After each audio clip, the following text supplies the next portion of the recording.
Bonjour à tous.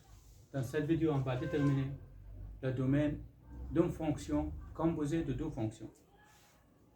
Donc, la fonction fx composée de deux fonctions, la fonction hx et la fonction gx. Pour déterminer le domaine de la fonction fx, d'abord je dois déterminer le domaine de la fonction hx et de la fonction gx.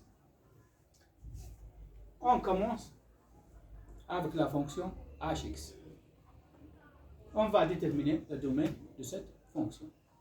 Donc, on regarde cette fonction, une fonction rationnelle.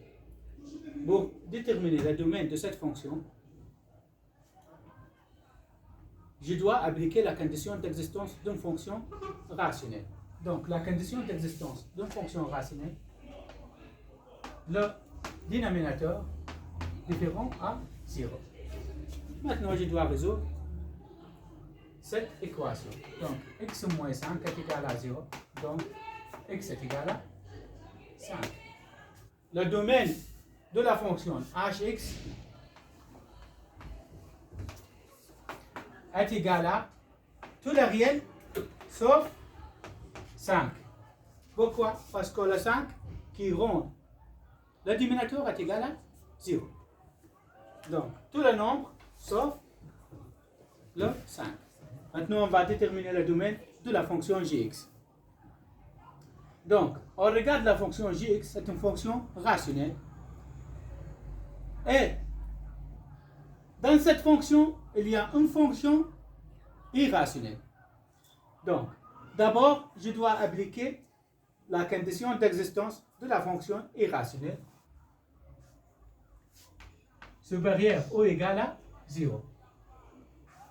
Maintenant, pour résoudre cette inéquation, je dois mettre x au carré moins 9 est égal à 0. Donc, je dois résoudre cette équation maintenant. X au carré est égal à, je dois déplacer le moins 9 de l'autre côté, est égal à 9. Donc, x est égal à plus ou moins racine carrée de 9, c'est égal à 3. Donc, maintenant, pour trouver la solution de cette inéquation, je dois appliquer le tableau de ci.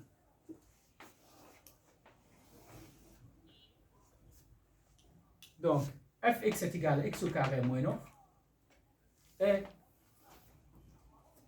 ici, x de plus de moins l'infini jusqu'à plus l'infini. On a trouvé deux valeurs. C'est moins 3 et 3. En moins 3, la fonction est égale à 0. X au carré moins 9 est égal à 0. En 3, x au carré moins 9 est égal à 0. On regarde maintenant. Le coefficient de x au carré est égal à 1. C'est positif. Donc, au milieu, négatif. À gauche, à droite, c'est positif. Donc, maintenant, la solution de cette inéquation supérieure ou égale à 0. Donc, on doit regarder dans quel intervalle cette inéquation ou cette fonction supérieure ou égale à 0. Donc, ici, supérieur ou égal à 0. De moins l'infini jusqu'à moins 3. Donc, est égal à 0. Donc, le moins 3 compris. Et ici aussi, supérieur ou égal à 0. Donc, union de 3 compris est égal à 0 en 3 et jusqu'à plus l'infini. Donc c'est là la solution de racine carrée x au carré moins 9. Maintenant, on doit déterminer la solution de dénominateur. Donc, je dois appliquer la condition d'existence du dénominateur. Donc, x plus 4 différent à 0. Donc, x plus, pour résoudre cette équation, je dois mettre x plus 4 est égal à 0. Donc, x est égal à moins 4. Donc, maintenant, j'ai trouvé la solution pour le numérateur. Et j'ai trouvé la solution pour le dénominateur. Maintenant, je dois trouver le domaine de la fonction gx. Alors, regarde.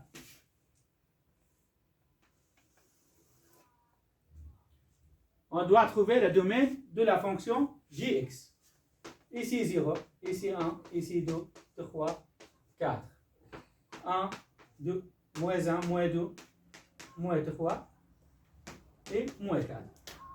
Maintenant, pour le numérateur de moins l'infini jusqu'à moins 3 compris. Donc, de moins l'infini jusqu'à moins 3 compris. Et de 3 jusqu'à plus l'infini, de 3 compris, jusqu'à plus l'infini. Et pour le dénominateur, de moins l'infini jusqu'à plus l'infini, sauf 4. Donc, de moins l'infini jusqu'à plus l'infini, sauf le 4. Ici, sauf moins 4. Ici, on a un trou. Donc, le domaine de cette fonction de gx, donc, c'est l'intersection entre les deux lignes.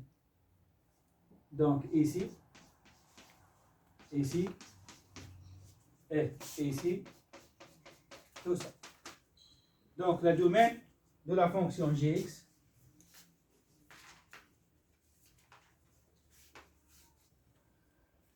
de fonction j est égal à de moins l'infini jusqu'à moins 4. De moins l'infini, toujours non compris, jusqu'à moins 4, aussi non compris. Pourquoi? Parce qu'on n'a pas d'intersection en symbole. Donc, ne compris pas. Union de moins 4 jusqu'à moins 3. De moins 4 jusqu'à moins 3 compris.